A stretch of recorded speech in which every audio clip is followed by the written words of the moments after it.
ഇനി SLCയുടെയും plus ടുടെയൊക്കെ exam നടക്കാൻ ഇനി വെറും ഒരു മാസം മാത്രമേ ബാക്കിയുള്ളൂ.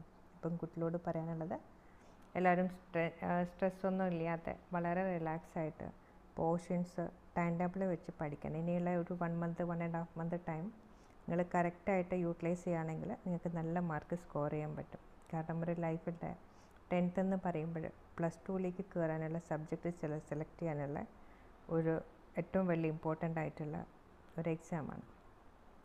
SLCക്ക് നല്ല മാർക്ക് സ്കോർ ചെയ്താലും മാത്രമേ പ്ലസ് ടുവിന് നമ്മൾക്ക് ഇഷ്ടപ്പെട്ട സബ്ജക്റ്റിൽ അഡ്മിഷൻ കിട്ടത്തുള്ളൂ.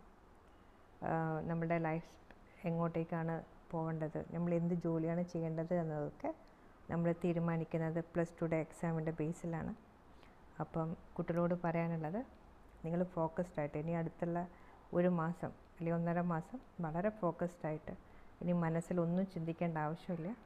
ആകെ ഒറ്റ ലക്ഷ്യം മാത്രം ഉണ്ടാവുക, എനിക്ക് എക്സാമിൽ നല്ല മാർക്ക് വേണം, നന്നായിട്ട് ഒരുപാട് നല്ല നിലയിലുള്ള ജോലി വേണം, അതെങ്ങനെ സ്കോർ ചെയ്യാൻ പറ്റും എന്നൊക്കെ നിങ്ങൾ നന്നായിട്ട് ആലോചിച്ച് പ്ലാൻ ചെയ്യുക. പ്ലാൻ ചെയ്യുന്നത് ഇപ്പോഴത്തെ 1.5 മാസത്തേക്ക് നിങ്ങൾ വേറെ കൂട്ടുകെട്ടിനെ കുറിച്ചോ ഫോൺ വിളിക്കുന്നതിനെ കുറിച്ചോ സംസാരിക്കുന്നതിനെ കുറിച്ചോ അല്ലെങ്കിൽ ഗെയിമിനെ കുറിച്ചോ ഒന്നും ചിന്തിക്കേണ്ട.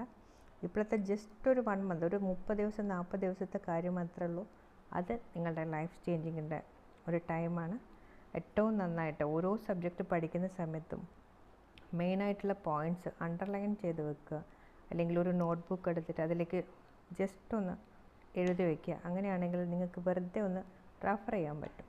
അപ്പം നിങ്ങൾ ആദ്യം തന്നെ ഒരു എയിം ഉണ്ടാക്കി വെക്കുക, എനിക്ക് ഇത്ര ടൈം കൊണ്ട് ഇത്ര പോർഷൻ ഞാൻ കവർ ചെയ്യും, ഇന്നേ സബ്ജക്റ്റ് ഞാൻ ആദ്യം തന്നെ കവർ ചെയ്യുമെന്നത് ജസ്റ്റ് ഒരു ടൈം ടേബിൾ ഉണ്ടാക്കി വെച്ച് അതിനനുസരിച്ച് നിങ്ങൾ പഠിക്കുകയാണെങ്കിൽ നിങ്ങൾക്ക് നല്ല മാർക്ക് സ്കോർ ചെയ്യാൻ പറ്റും. നമ്മൾ ടെക്സ്റ്റ് ബുക്ക് വായിക്കുന്ന സമയത്ത് വായിക്കുമ്പോൾ നിങ്ങൾക്ക് തന്നെ അറിയാൻ പറ്റും ഏതൊക്കെ ക്വസ്റ്റ്യൻസ് ആണ് ഇമ്പോർട്ടൻ്റ് ആയിട്ട് വരുന്നത്. ടെക്സ്റ്റ് ബുക്കിൽ വായിക്കുകയാണെങ്കിൽ നമുക്ക് കൂടുതൽ നോളജ്, ഇൻഡെപ്ത് ആയിട്ടുള്ള നോളജ് കുറച്ചുകൂടെ കിട്ടുന്നതാണ്.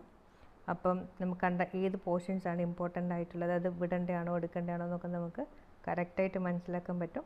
അപ്പോൾ ആ ലെവലിൽ നിങ്ങൾ നന്നായിട്ട് ഫോക്കസ് ചെയ്ത് എല്ലാ കുട്ടികളും നല്ല മാർക്ക് വാങ്ങുക. എല്ലാവർക്കും നല്ലത് വരട്ടെ, എല്ലാവർക്കും നല്ല മാർക്ക് സ്കോർ ചെയ്യാൻ പറ്റട്ടെ. ഒരു ടെൻഷനും വേണ്ട, സ്ട്രെസ്സും ഇല്ലാണ്ട് സാവധാനം സന്തോഷത്തോടെ പഠിക്കുക.